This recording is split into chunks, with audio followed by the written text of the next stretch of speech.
बांगला टायगरला भारताने सध्या धुतलं आहे. म्हणजे 7 विकेटने भारताने मॅच जिंकला आहे. ग्वाल्हेरमध्ये मॅच सुरू होता. India versus Bangladesh first T20 series.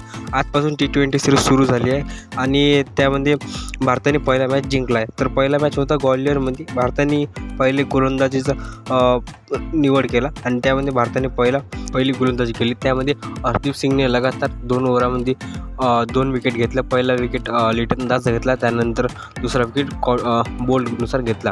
त्यामध्ये हरदीपने खूप चांगली गोलंदाजी केली होती. त्यानंतर सर्वात मोठा आपल्याच म्हटलं की जो मॅचचा जो पैलू होता म्हणजे मयंक यादवने डेब्यू केला होता आणि मयंक यादव सर्व अपेक्षित होते की मयंक यादव चांगलं प्रदर्शन करणार, तर तो त्यांचा प्रदर्शन खरा उतरला. म्हणजे भारत विरुद्ध बांगलादेशची T20 सिरीजमध्ये होती. त्यामध्ये त्यांनी पहिला ओव्हर टाकला होता. म्हणजे त्याचा डेब्यूट होता इंटरनॅशनल क्रिकेटमध्ये आणि पहिला ओव्हर टाकला तर मिडल आणि 140च्या गतीनं. मी पहिलं प्रिव्ह्यूमध्ये बोललो होतो की आपल्याला बॉलर पाहिजे जो 140-150च्या गतीनं बॉल टाकेल. त्याचमध्ये पहिला जो बॉल टाकला त्यांनी 145च्या गतीने टाकला आणि पूर्ण जे 6 बॉल होते ते 140च्या वर त्यांनी गोलंदाजी केली होती आणि पहिला ओव्हर मेडन केला होता. आणि हिस्ट्रीमध्ये तिसरा जो बॉलर त्यांनी पहिला ओव्हर मेडन टाकला.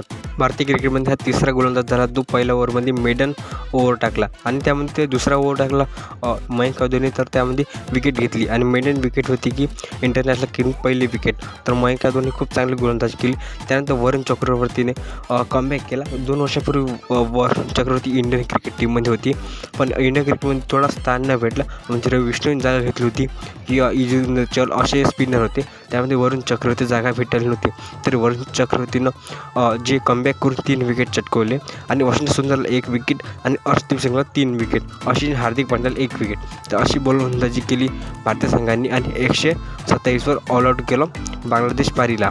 त्यानंतर जेव्हा भारत बॅटिंगला आला म्हणजे फलंदाजीला आला तेव्हा अभिषेक शर्मा संजू सॅमसनने एक चांगली पारीला सुरुवात केली होती, पण त्यामध्ये थोडा ब्रेक दोघी आऊट झाले. त्यानंतर खरं म्हणजे सूर्यकुमार यादवने 29 रनाची चांगली खेळी केली. म्हणजे स्काय उगवला होता अर्ध्या रातमध्ये.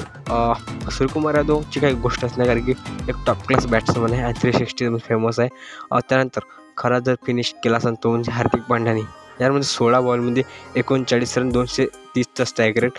जे तुम्ही 200+ स्ट्राईकने करताय तर हार्दिक पांड्या या बंदेला मानायला पाहिजे की ज्याने एवढं सर्व होऊन तर चांगला परफॉर्मन्स केला आणि पहिली T20 भारताने 7 विकेटने जिंकले. ग्वाल्हेरमध्ये हा पहिला मॅचमध्ये इंडिया विन बाय 7 विकेट. तर सेकंड T20 ते 9 तारखेला आहे, तर आम्ही त्यामध्ये अपडेट टाकणार.